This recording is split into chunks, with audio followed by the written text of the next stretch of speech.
Hello, everyone, and welcome to what are we calling this? You came up with the name. And rolling. And rolling. But we should have a little thing that's like 3, 2, 1, and then they snap it and it's like rolling and rolling. Something like that. Like a little tag. Like a little intro tag. Yeah, we should. But that's for later. That's for post. Yeah, I don't know how much post there's going to be on this first one, but we'll see. I have so much faith in you. Thank you. Okay. Well, I'm Matthew. And I'm Maddie. Wow. There you go. So we just decided that we would talk about our fun little movie adventures together. We have AMC A-list stubs, memberships. Great deal. Honestly, you see 2 movies a month, you make up your money. We're It's a not great deal. sponsored, but we should be. I know. AMC should, honestly, man, if I would sell out to Nicole AMC. Kidman. You know where to find us. Yo, Nicole. I'm so mad they changed it up We come to this place intro. for magic. There you go. Hold on, I want my water. Oh, well, okay. Well, I'll just fill the dead air. So, Maddie and I go see movies all the time, and we're in a relationship, which you'll find out real quick. So, What? I know. News to me. So, and the movie that we're starting off with an interesting, hot and heavy one, I guess. I don't know about hot. Well, yeah, it wasn't. It was very celibate, actually, except for a couple instances. So it was the Conclave, which is about the Catholic Papal cardinals succession. choosing a new pope. So again, I'm not so sure about how hot it was. Hey, you never know. Old Matthew- men. Woo! I was going to say, Matthew, I'll let you know right now that doesn't do it for me. But if you're wanting to share. Oh, okay. Anyways, what did you think about it? Well, I'm not Catholic. I'll just say that right off the bat. I am. Yeah. Fun little whisper. ASMR. So I'm not Catholic, but I know a Catholic. Crazy. And I don't know, it was really interesting. I thought that it was well done in terms of like being a film.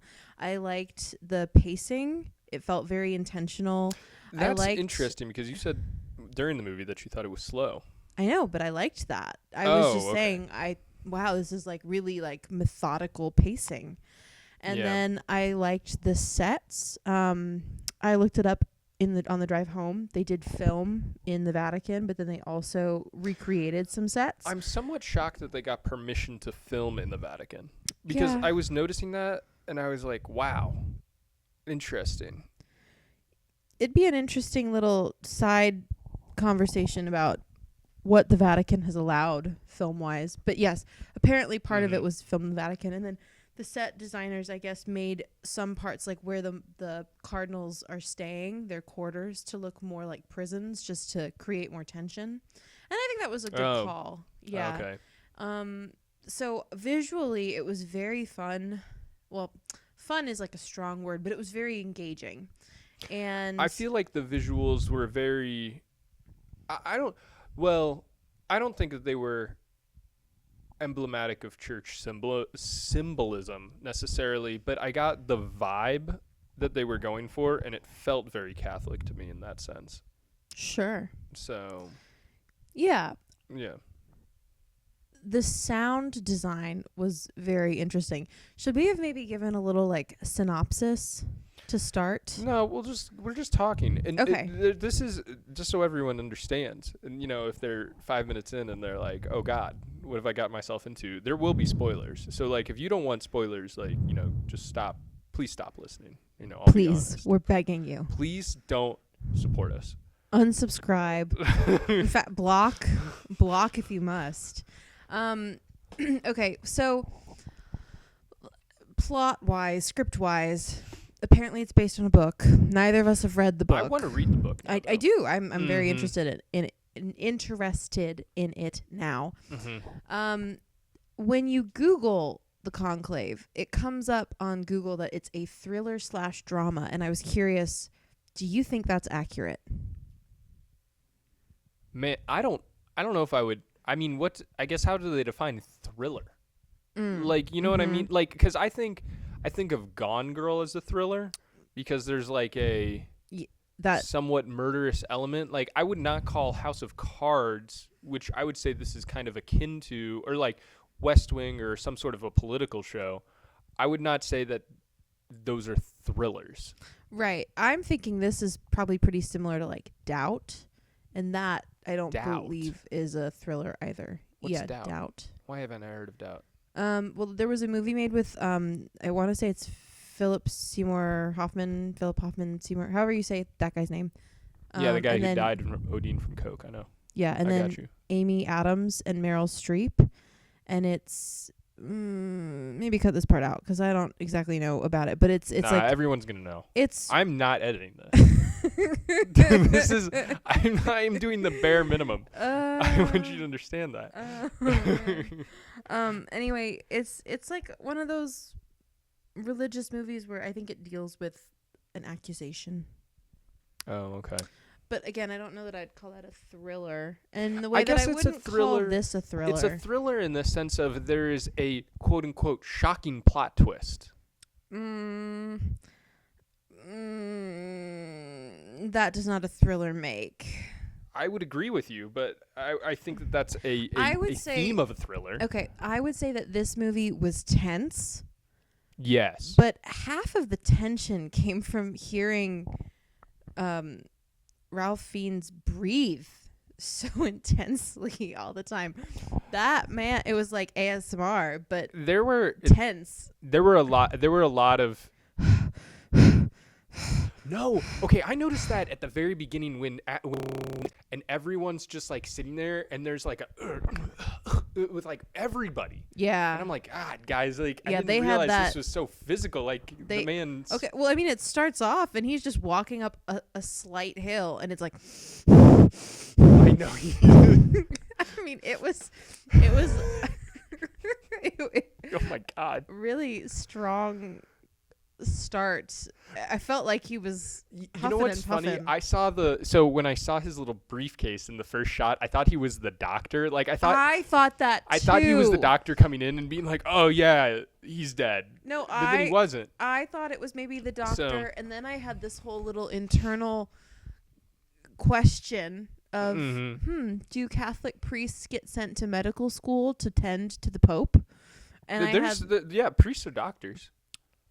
Right, but specifically to be the doctor to the Pope. Oh, that specific job? Yes. No. At least I don't think so. And see, that's where... So I spent that first, like, maybe 45 seconds being like, is that all that this man does? And I mean, there is that guy. Like, where that's his job, but... Right. But, like, imagine, in my head, this is how it goes down, right? You're a very faithful young man. You feel called to join the church. Okay. You join up. You become a priest. Eventually, you work your way up to where they're like, hey, guess what? You're going to med school.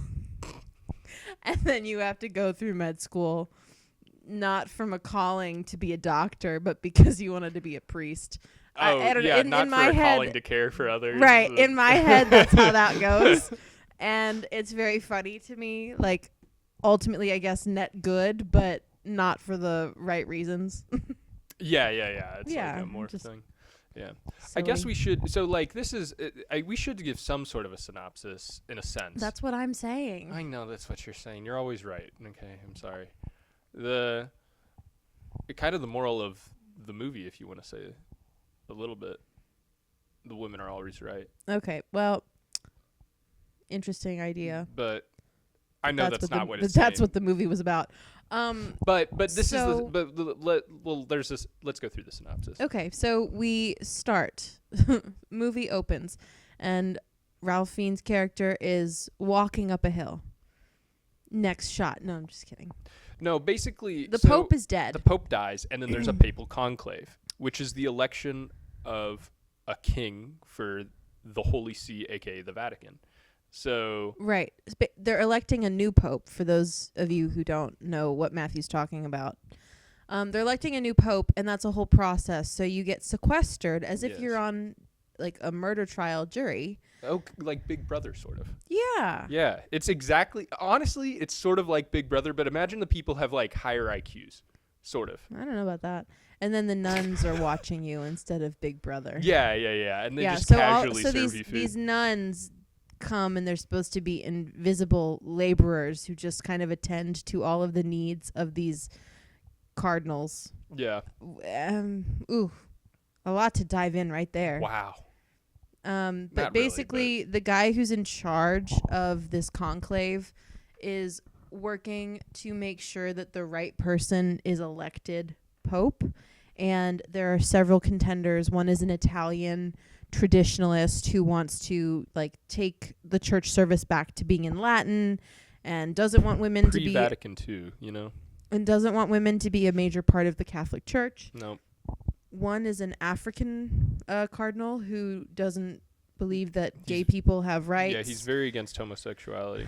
And then one is a Canadian who's just sort of like a middle guy, kind of middle of the road. Oh, is he Canadian? Yeah, according to Wikipedia, he's Canadian. Oh, and I then, thought he was American. And then Stanley Tucci plays the American, who's a liberal dude. Oh, okay. So the guy, the other like American sounding Canadian. Guy. Yeah, that's the Canadian. Oh, gotcha. Yeah, he's with the Canadian. Yeah, okay. I'd say with glasses, but I think they almost all wore glasses. Anyway, the one that wasn't Stanley Tucci.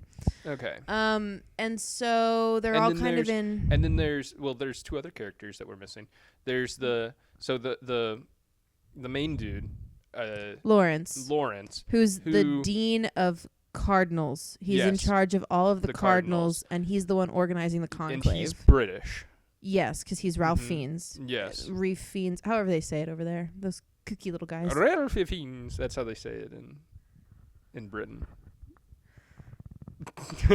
Oh, your internet footprint is going to be incredible, man. And then they got and then there's this Mexican guy. Yes. He's a secret cardinal that Cardinal. shows up and the Cardinal of Kabul. No one knows he exists. Yeah. There's got to be like 12 Catholics over there. That's what Sushi says or something. So anyway, people don't know that he exists. Even the late Pope's closest advisors doesn't know that he's made a cardinal or an archbishop. He's a cardinal. He's a cardinal of Yeah, Kabul. but he's the Archbishop of Kabul, I thought.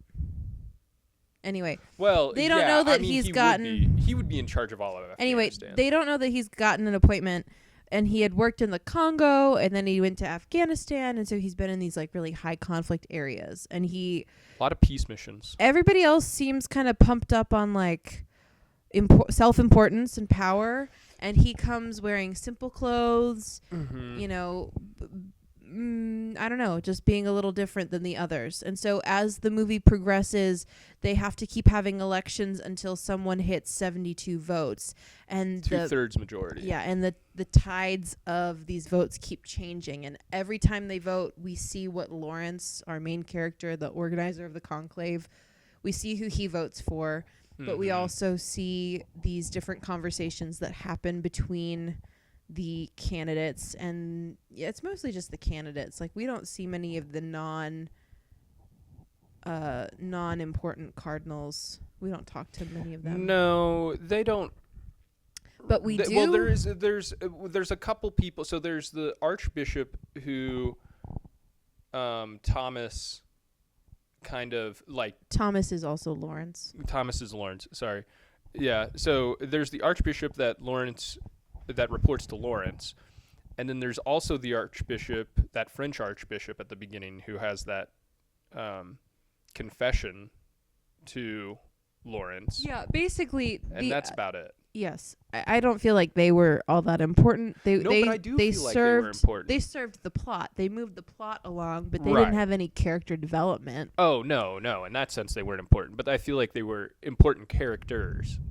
They were important vehicles for the plot. Anyway, yes. The only other important character that we meet besides those cardinals is the head nun, who is facilitating all of the meals, all of the administration, like just all of the things to run this conclave smoothly.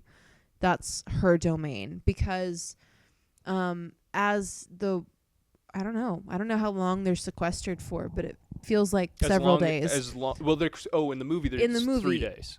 Okay, 3 days. Anyway, Yes. as long in the time that this movie is passing, there are several secrets uncovered that kind of disqualify several of the candidates who seem to be in the top running for the Pope, until finally it seems like Lawrence is going up against the traditionalist Italian dude. Mm-hmm. And then there's some acts of terrorism that happen outside of the conclave. You don't see much of it. It appears to be like some sort of a mass plot in Europe, sort of a thing. Yeah, like a coordinated effort across in Germany and outside the Vatican, and yeah. And that leads the traditionalist Italian cardinal to go off on this speech about how Rome has become too soft on other religions, and we basically shouldn't. calls for a crusade. Yeah, like it's kind of crazy. He doesn't use the word, but he might as well have. Yeah. And then the Pope not the Pope, the cardinal from Kabul stands up and is like, I've been in all these war-torn areas. What do you know of war? And he gives this big speech. Which I love that shot, actually, after his speech. Yeah, that shot was a good shot. I know, because it clearly defined that it was Lawrence and the guy from Kabul, the Mexican dude from Kabul, as the main people left. It was going to be one of the two. Right. Yeah. Anyway, unsurprisingly, they vote for... I wish I remembered any of their names besides Lawrence, but I just don't. I'm just thinking of them as their nationalities. Okay, yeah. So they vote for the Mexican cardinal, Mm-hmm. and he becomes the next pope. He decides his name is going to be Pope Innocent, the whatever. Oh, God. I think 11th? it was 11th. Yeah. I don't know. There's so fucking many. He writes it out, but I think it's the 11th. Mm-hmm. And then one of those like insignificant archbishops comes over to Lawrence and is like crying almost, and says that he knows what there was a health problem that this guy had. Yes. So then Lawrence goes to confront him, and he's like, okay, so I have a uterus, but basically he's intersex. Yep. And that's the big revelation, is that the Pope has a uterus, but is also still a man. And to me, I just didn't find that to be this like crazy, shocking revelation. I don't know, because it felt like we were leading somewhere different, because there was an allegation of allegation of sexual misconduct, allegation of bribery, and then like it felt like there were more secrets to be uncovered that really kind of tied back into kind of the Catholic conversation that's been happening the last 30 years. Yeah. And instead it was just that the Pope is intersex but has lived as a man his whole life, and only found out that he had a uterus when he had an appendix removed. Yeah. So I was sort of like, to me this changes nothing. And it ends with Lawrence deciding to keep that secret. And I don't know, you're the Catholic. What did you think? I mean, I think that this movie is interesting because I feel like for me, it hit on a lot of interesting political points in the church that people don't really like to discuss because of the hierarchy. Well, I think that people don't like to discuss it because of how traditional the church is, but then also just how hierarchical the church is. And I think that when people do discuss it, there is, and I've talked to you about this too, there is the scar of Protestantism on the church. And I think it makes people nervous about secession and, well, or excommunication and stuff, not on like a personal level, but on like a denominational level. Because, and I think that there's a lot of pressure to unmodernize the church in a sense from a Latin perspective. There's a big push to bring Latin back as the main form of Mass. inside the church and stuff. But how are you, like, bring it back to the movie. So like the Italian guy was like, I want to bring Italian back. Like or not Italian, Latin back as the only form of mass, because we would all come here and speak Latin. Right. Like that was the language of the church. I understand that, but I'm just saying speak more about the movie rather than giving a rundown of Catholic politics. Well, no, I know. But I feel like it hit on a lot of interesting points, and I actually think that, I don't know when the book was written, but it seemed very, very, very reminiscent of Francis and like when and why he was elected. That is something that I saw that. Oh, I remember one of the names. Stanley Tucci goes by Bellini in the movie. That's right. Bellini is based on a very liberal contender for the last papal election. Oh, okay. Who initially seemed like a front runner. I don't know if it was the front runner.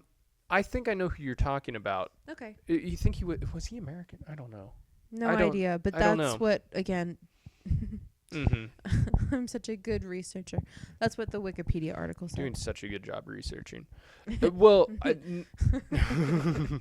no, I do feel like, but I feel like it was very much because I don't know if you know this, but Pope Francis is the first non-European pope that's ever existed. I did know that. You did know that? Okay, cool. I was alive when all this stuff happened. I'm not even. I know things. It was like a big deal, and yeah. But that's kind of like what I was, that's what I was thinking of, and the fact that he's Mexican, it's like it's still Latin American, right? Sort of a thing. He's not supposed to be based on Francis. Well, maybe. Well, actually, because in the book, mm-hmm. this is what I saw too. Mm-hmm. That character was Filipino. Oh, okay. I mean, interesting. So maybe in the movie they made him Mexican to correspond more directly with Francis. Yeah, I mean, because Francis... You heard it here first. Pope Francis has a uterus. Yep, that's it. That's what they're saying. But... That's what all the kids are saying. But I feel like it's an interesting... So the most important and obvious thing about the movie was its concentration of the role of gender in the church and how... obviously male dominated the churches from a decision-making point of view. Like, you have to be a man, and I think that I liked the last shot of being the three sisters who are walking out of the chapel or whatever, and they're like laughing. Yeah, and they're like laughing and stuff. And because I think that this is a big dispute that's gone on in the church for a long time about whether or not women should be allowed to be priests. They should. And I agree. They should. But and I think that the Mexican priests or Mexican cardinals, Pope. Yeah, Pope, the Mexican Pope, was kind of saying that like the church isn't tradition and all this stuff. And I found that to be an interesting speech. I don't know if it's. I mean, I don't know. I get what the writers were trying to say. I personally don't think that a pope or a papal candidate would say that, because the idea of knocking the tradition of the church is very anti-Catholic, and that's the problem, though, with the Catholic Church as it exists today, and the problem that people have with Vatican II and all of it. Oh, what a catch-22. It is a catch-22. You little Catholics. It's a catch-22 from a cultural perspective. But I think that this movie did a really good job of displaying the flaws of the system and people. Do you think that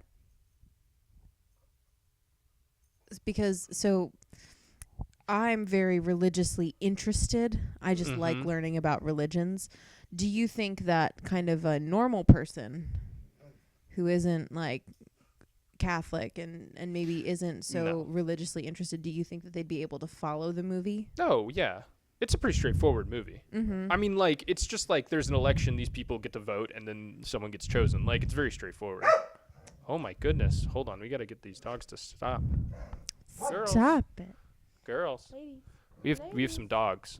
That's a fun fact for the audience. And you refuse to edit. I do refuse to edit.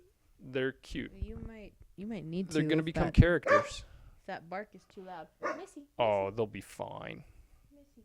They'll be fine. No, I think that someone who's not Catholic can easily follow along.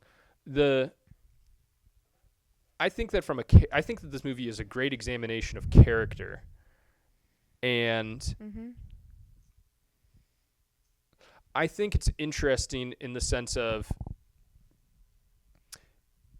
I feel like it's honestly the way that it paints the church is very interesting because it's not shitting on it really, but it's also not glorifying it, and it's showing that it's run by Oh, I wanted to read people. you something. Hey, girls, let's calm down. I wanted to read you something. I wonder if I can find it again. Mm-hmm. The Conclave. Is it about the book? No, it's a review. Oh, it's a review. It's a review. I see it. But I was gonna say that I find it very interesting how it shows the flaws of individuals, but also like the redeeming factors of the church alongside that, and the flaws of the church at the same time. It's interesting. But what does this review say? Bishop Robert Barron bluntly I know reacted. Robert Barron. Personally? No, I just Okay. know he's the Archbishop of in Chicago. I'm well, pretty sure. he seems like a lovely guy. Or Just maybe it's DC. I don't know who he is. Okay. Oh, I don't know where he's from. I know where. Shh, I'm talking. Just saw Conclave. If you are interested in a film about the Catholic Church that could have been written by the editorial board of the New York Times, this is your movie. The hierarchy of the church is a hotbed of ambition, corruption, and desperate egotism. Conservatives are xenophobic extremists, and the liberals are self-important schemers. None can escape this irredeemable situation. The only way forward is the embrace of the progressive buzzwords of diversity, inclusion, and indifference to doctrine, and the ultimate solution is a virtue-signaling cardinal who takes the papal name of innocent and who is a biological female. Since it checks practically every woke box, I'm sure it will win a boatload of awards, but my advice is to run away from it as fast as you can. Not a fan, I guess. Yeah, and there was a. That doesn't shock me. The priests are not usually movie people. There was a. What was that movie called? There was a movie with Andrew Garfield, and he plays a priest with Adam Driver, the Portuguese priest, and they go to Japan. What's that movie? I don't know that movie. I'm gonna look it up. But they go, and basically it's like, does this like this priest has to basically denounce God in order to save people, is the whole thing.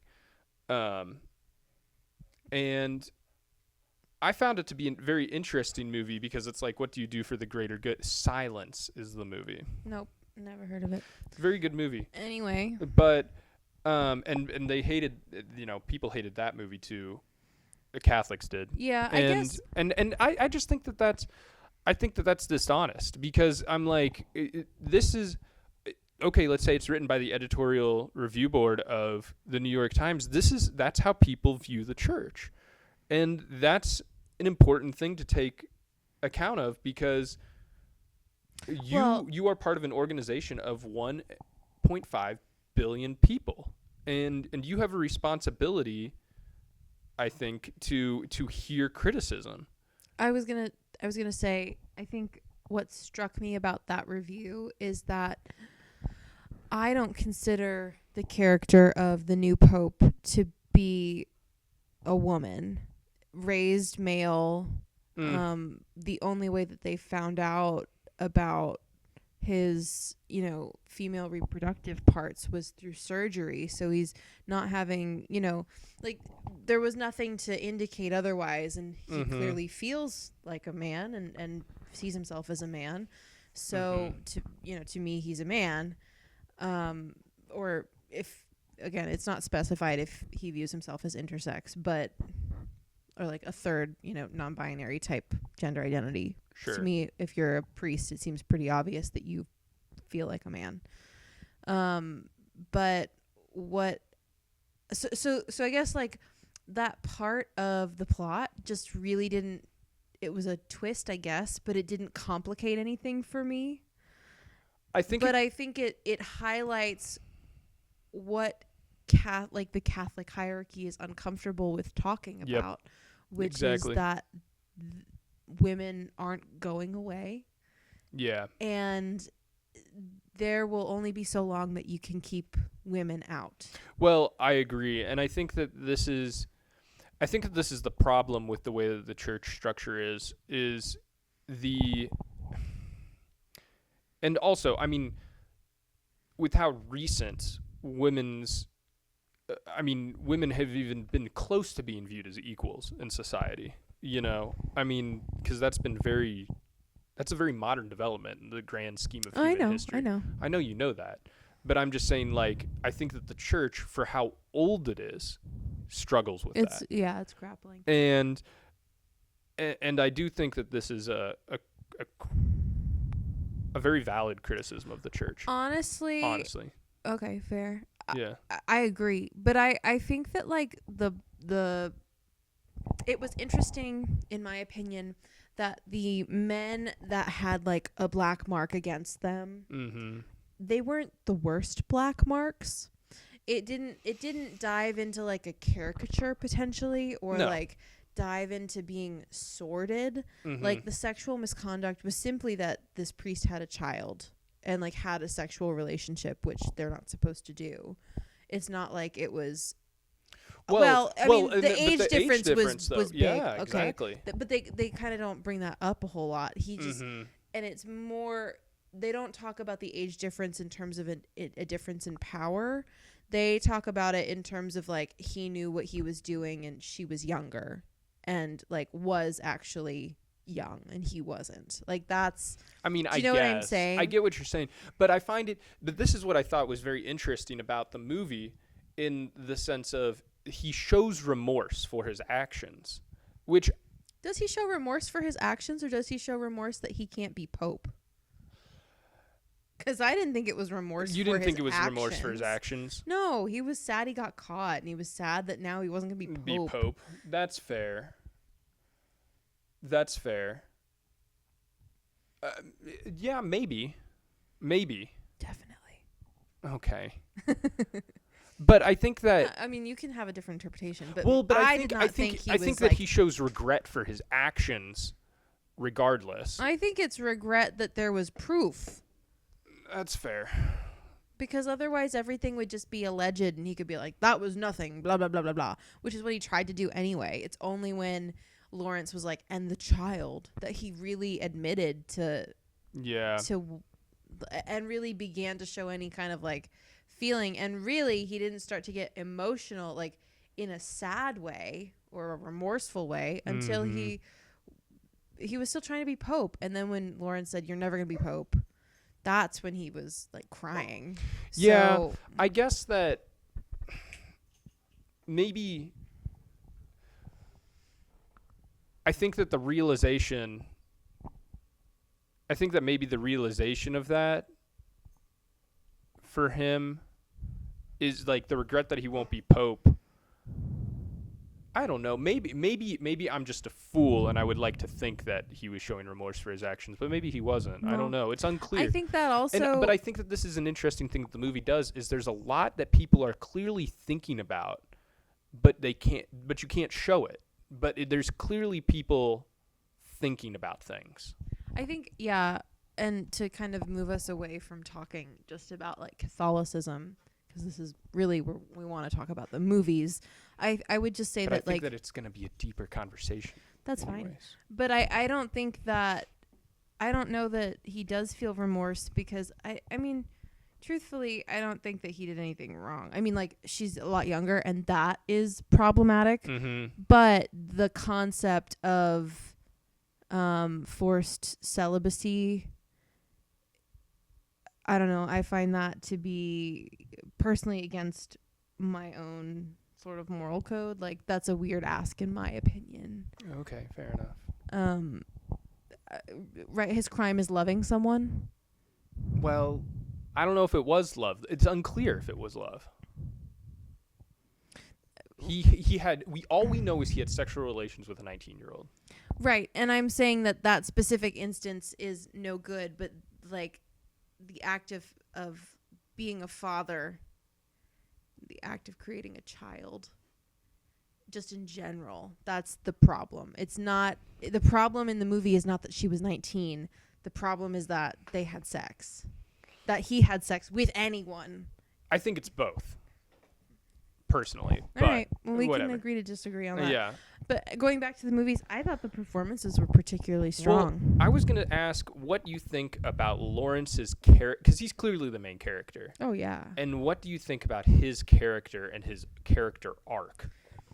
Well, I think it's interesting because so much of his character is... I guess, let me put it this way. Do you think he's a good person? And do you think that let's say that the Mexican priest wasn't there. Do you think he would have been a good candidate for Pope? I guess.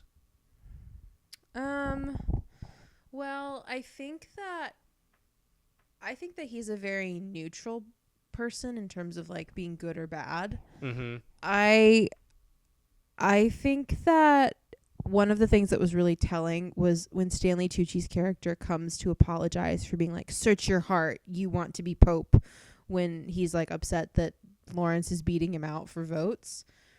When he comes to apologize and be like, that was me projecting, essentially, Mm-hmm.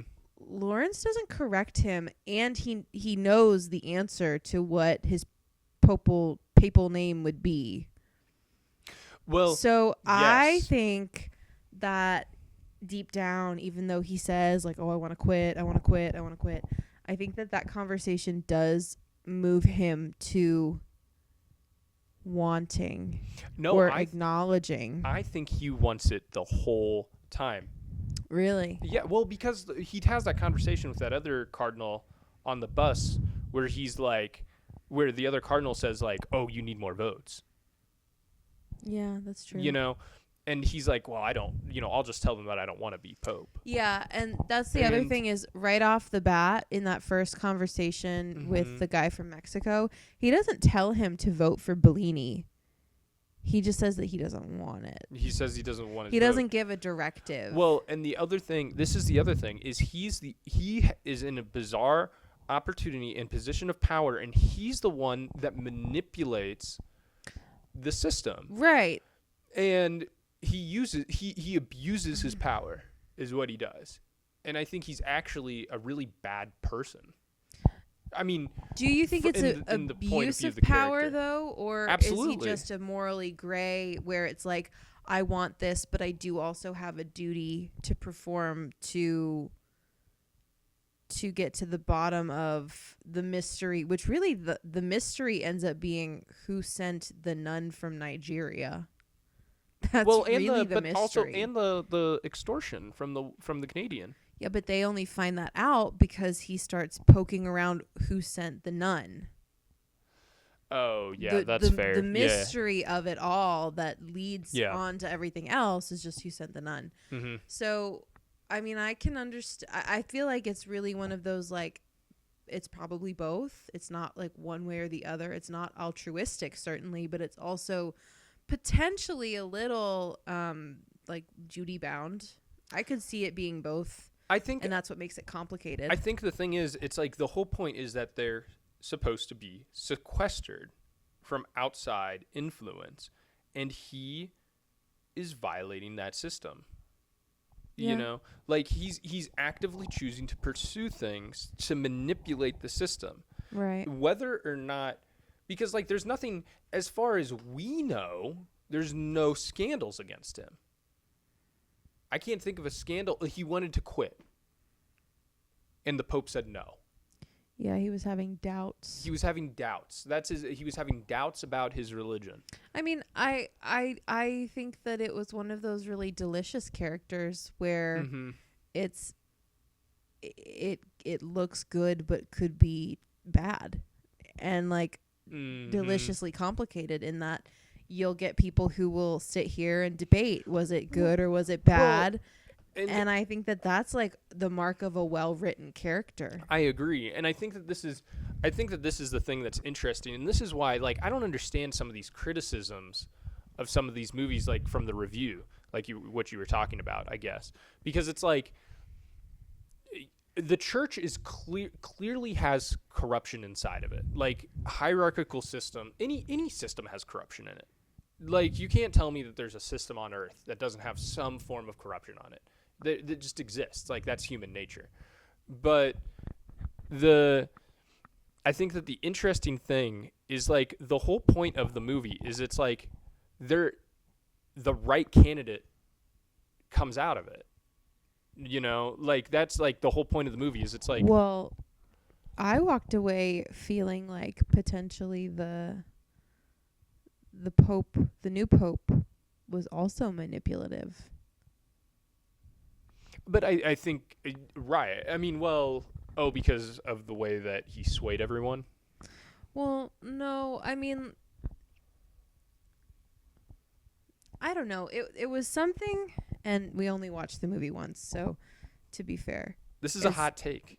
These are all hot takes. They're fresh out of the oven. Fresh out of the oven. Mm-hmm. Only one set of baking. I'm not watching these movies twice. That's a lot of time.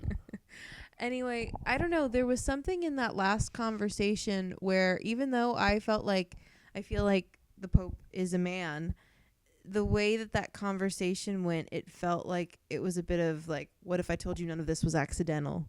And the first night that I saw you, nothing was going to stop me. Like very mastermind. Coming late, kind of causing a stir, getting votes, not playing by the rules. Well, and the interesting thing is that the Mexican priest's like, oh, I always vote for you. And it's like, but who voted for you the first time? That was my question. Right. Exactly. And I think that's the interesting bit. But because that's politics. We see Lawrence's votes. Right. And he's Bellini all the way, and then he votes for himself. At the very end. Yeah. Yeah. Yeah. But, I don't know. I enjoyed all of the performances. Mm-hmm. The head nun is Isabella Rossellini. Yeah, and she's very good. Yeah. There's a lot of nonverbal communication, a lot of like glancing and looking and emoting, which I guess that's why the sound design's so good. Yeah, but I think that's also what contributes to the very slow pace is you're just sort of occasionally you're watching people watch other people. Yes. Well, but also we didn't talk about this aspect of the soundtrack too. Soundtrack was very nice. I thought that it did a very good job. It's repetitive, but in a good way because it keeps increasing tension because you're hearing and it repetitive over and over again, reinforcing the fact that this movie is just about them doing the same thing over and over again. Very much like the church, honestly. In nomine Patris. In nomine, yes. Amen. Yeah, no, I was listening in the theater. I was like, Matthew's gonna put this on some playlist. Really? I think you're gonna listen to it. I don't know. I think I'd have to listen to it again, but exactly. But like I don't know. I don't know if I would put it on a playlist yet. But it's very good at building because it's just like violins, pretty much. Mm-hmm. And it builds the tension really. It's almost like a horror film soundtrack. Yes, and I feel like that's maybe where people are getting confused that it's a thriller. Yeah, it's not. It's not even like a psychological thriller. I mean, what's the worst that's gonna happen? They're not gonna be voted in as Pope. Oh no. Yeah, they're still like the stakes are so high. They're still like one of the highest positions within the church. Like, well, it's also just like there's no one running around killing you. It's just you're just gaining power, losing power. It's a power play the whole time. I wonder if the book is written in first person from Lawrence's point of view, and if it's kind of like we just talked about this. If it's just kind of like the Hunger Games, the new one. The snakes and stuff. Songbird and Snakes, because it's like because in the movie, Snow's like, you're like, oh, Snow's like a good guy, sort of, who's stuck in a system, Yeah, okay. you know, who's stuck in a system, and like he's He's bad, portrayed but as like more of not a really, victim right? of And then his it's like, but then you circumstances. read the book, and it's like he's like absolutely like he's the biggest like yeah, like he hates his capital grandma. supremacist, And, yeah. and he's just like this And fucking he scum. believes in his supremacy. Yeah, like yeah. like that's his big. Yeah, no, Right. I mean, I think that that'll be interesting to read the book now, having seen the movie. Right. And, I mean, what would you rate it out of 10? Honestly, so my favorite movie of the year is still Dune 2, which I know is not your favorite movie of the year. To be honest, I forgot that movie came out this year. That feels like Which is so sad. ages and Which is ages and tragic. ages ago. Okay. Lisa Nagayi. So that's my number one. Planet Arrakis is so beautiful when the sun is low. Yeah. Yes. That's my number one. I feel like this is my personal number 2 of the year. No, but I was saying like on a scale of 1 to 10, rate the movie, not. Oh, I don't know. I don't know, like an 8.5 or 9 out of 10. I liked it a lot. Yeah. I thought that it was very well executed. It was. I actually, and we'll say this, I leaned over halfway through and I said, would you understand if I told you that this reminds me of The Holdovers? Not in any significant plot point way, No, but it does. in the way that the film looks. It Mhm. reminded me of the texture of Did The the Holdovers. Holdovers come out in 22? I thought that was last year, but maybe I'm wrong. I think it came out in 22. No, because we had the movie pass for it. No, we didn't. We saw it at the Right, because they art weren't cinema showing place. it, but we wanted to see it on their movie pass. I thought. No. Really? Yeah, I thought so. 23. Wow, it did come out last year. Yeah. Well, that's crazy. Oh, but it came out in like January What? or something, didn't it? When did it It come was out? a holiday movie. Oh, it came out in October. Yeah. There we go. When did we see Iron Claw then? That was January. That was right after that? Yeah, I thought we saw Iron Claw in January. Wow. Because Iron Claw was my favorite movie of 23. Yeah. Yeah. Even though we saw it in 24. Right. And that's why it came out before we saw it, and we thought it was snubbed at the Oscars. Right. And I was like, there's no way. We're kind of getting off on a tangent We here. are, but The Holdovers is a great movie. End credits could have been better. Yeah, the end credits could have been better. Well, I did not understand what they were doing with their... I think... Did you figure it out well, with the I O think thing? I thought that they were spelling innocence at first. No, because I had paid attention in the beginning Mm-hmm. to the letters. Like, that happened in the opening credits as well. So basically, for people who haven't seen it, they have like a typeface where one letter is white and the rest are this muted brown, It's red. a yellow. It's a yellow. Yellow? That's yellow. Really? Bruh, that is as yellow as the shirt you're wearing right now. It certainly wasn't as yellow as the shirt I'm wearing right now. It's as yellow as that. It was so yellow. Well, yeah, it was some kind of like, I don't know, muted color. It looked like pee, bro.